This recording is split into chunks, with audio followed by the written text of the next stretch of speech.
බලන්න ඔයත් මේ උගලට අහුවෙලා තින්නේ කියලා. ඔයා වාහනයක් ගන්නකොට ඔයා බැලුවේ ඔයාට හරියන වාහනේද නැත්නම් ඒ වාහනේ ගත්තට පස්සේ මිනිස්සු ඔයා දිහා බලන විදිය ගැනද?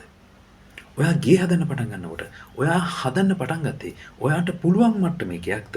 එහෙම නැත්නම් තව කෙනෙක්ව ඉම්ප්‍රෙස් කරන ලෙවල් එකේ ගයක්ද?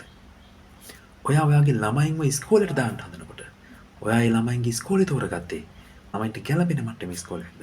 එහෙම නැත්නම් බලාගෙන ඉන්න කට්ටිය ඉම්ප්‍රෙස් වෙන ලෙවල් එකේ ඉස්කෝලේක්ද? කොටිම කිව්වොත් ඔයා ඇඳුමක් පැළඳුමක් ගන්න කියත් නිතරම බලන්නේ අනිත් අය ඉම්ප්‍රෙස් වෙන ලෙවල් එකේ දෙයක් ගන්නද?